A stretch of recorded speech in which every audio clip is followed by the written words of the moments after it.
Tervist, mina Illar Kohvinavalt. Ja selles videos ma tahaks rääkida jällegi ajakirjandusest ja seekord ajalehest Pärnu Postimees. Kunagi oli Pärnu Postimees ikka väga hinnatud ja loetud leht, aga tänaseks on tast jäänud järele ainult paljad raamid. Kunagi olin tihe kirjasaatja Pärnu Postimehele ja minu kiri avaldati kenasti,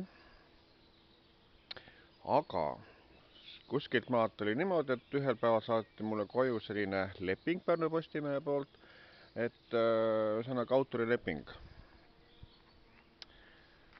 Aga siis juhtus selline asi jälle, et siis sai siin arvamustoimetusse see suur õllekõhuga see joodik Kalev Ilgats,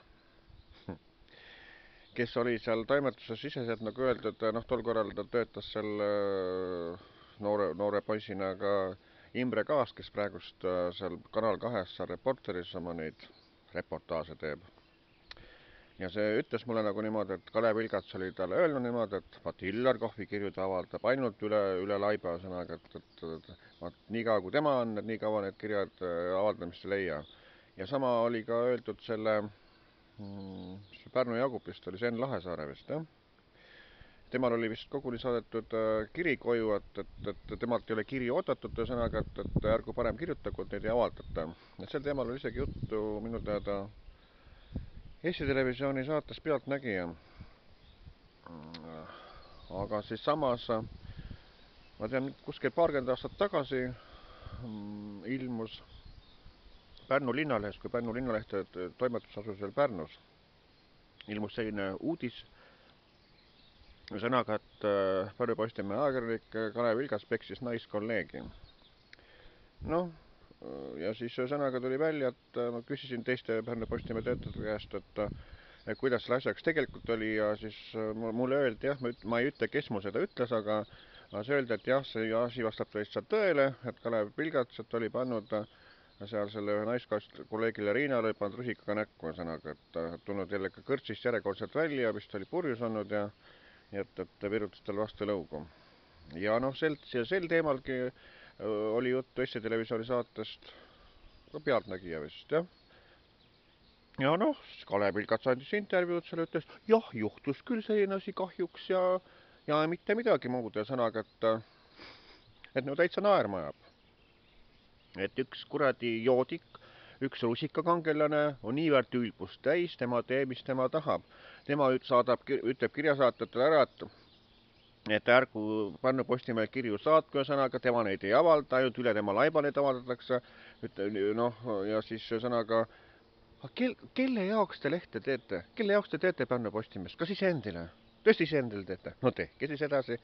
Sest siin külas käis muidu, näiteks Rätsepa külas käis igas talus oli tellitud Pärnu Postimees. Aga nüüd ei tea Pärnu Postimehe nimega enam mitte keegi, ühesõnaga.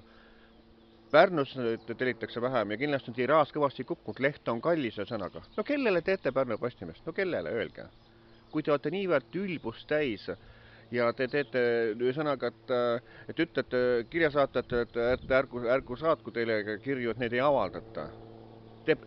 Üks õige ajaleht peaks avaldama kõiksuguseid mõtteavaldusi, kõiksuguseid kirju erinevat inimestelt, sellepärast, et ja ükski ajakirjanik ei tohiks olla selline, et vaata umbes niimoodi, et kui mulle selle kirja sisu ei meeldi, siis mina seda ei avalda. See ei ole ajakirjanik, see on rämps. Üks õige ajakirjanik peaks avaldama, jälle peaks oma erapooletu kirjade sisus, et kui mingisuguses kirjas on olemas mingisugune selline, iva, ühesõnaga, kas probleem, mis tahes, see ajaleht on ju kõikide jaoks, et inimeste ette see tekst, ühesõnaga, või see lugu panna, et õige ajaleht peaks olema selline. Aga kui nüüd nemad leiavad niimoodi, et nemad teevad ajalehti iseendile, ühesõnaga, et ainult see, mis nende meelest sobib, et see läheb lehte, no kuule, andke andeks, te olete ju täitsa idioodid sel juhul. Ja Pärnu Postimees on ju vahetanud need peatoimetajad ka siin enam pidevalt, kas mõni paar aastat palju keegi on nagu siis koha peal püsinud. No selle ajal, kui see Kalev Ilgatsa naiskolleegi Riinat nagu purjuspeaga peksis, ühesõnaga, et selle ajal oli Toomas Roosileht oli peatoimetaja, noh, see oli samasugune mees, kes Kalev Vilgats ja Tõnu Kaniga käisid ju koos Pärnu kõrtsides ju lakkumas ja joomas ja sõnaga, et noh, ühesugune punt kõik, et mis seal rääkida. Ja siis vahepeal oli see Merilin Nikol oli see peatoimetaja. Selle ajal istus Kalev Vilgas nagu Milenki seal, siis oli Siiri Erala oli see arvamustoimetuse juhataja, nüüd on Siiri Erala Pärnu Postimehe peatoimetaja kohusetäitja sõnaga, kuna see Nikola läks kuskile mujale ära ühesõnaga. Aga huvitav, mispärast on siis niimoodi, et kõiki need teisi, ütleme, noh, ma ei hakkagi nimesid nimetama, et vanad või noh, sellised staasikad ajakirjanikud, need on nagu kõik nagu kas jälle lahti lastud või ära saatud, on noored kõik asemele võetud, no aga mille kuradi pärast see vana joodik Kalev Vilgast, see rusikakangelane, see istub endiselt seal, see on see kuradi nagu nõukaaegne ikoon, eks ole, et teda ei kanguta mitte miski lahti. No mida kuradit, eks ole. No kaua sükene ajakirjaniku rämps seal ühesõnaga istub ja veel on. Et aeg oleks ju sellega jalaga perse pannud tema ausalt eesti keeles välja otsa. Et kaua tema seal oma seda võimu ja ninakust näitab. Aeg oleks siis valida ju kõik need, võtta sinna nooremad ajakirjanikud ja teha lehte kõigile, võib-olla hakkaks siis ka Pärnu Postimeest tellima siis ütleme ka maakohtades ja linnas ja rohkem tiraaž hakkaks tõusma. Mis te arvate, et kui Pärnu Postimehe paberlehe tiraaž langeb sõnaga, et see hakkavad kõik netist lugema?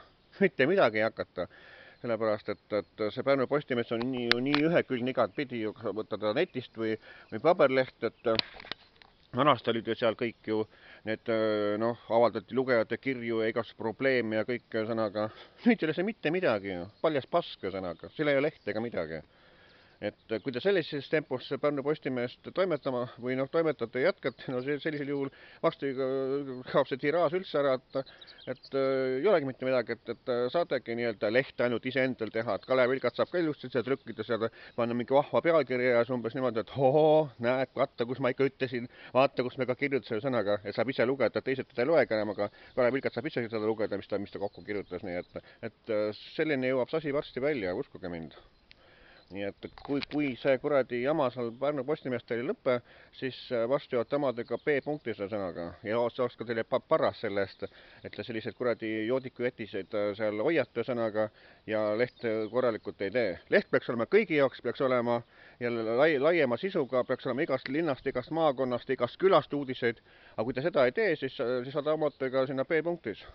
Nii ütlen mina, Illar Kohv Viinavalt.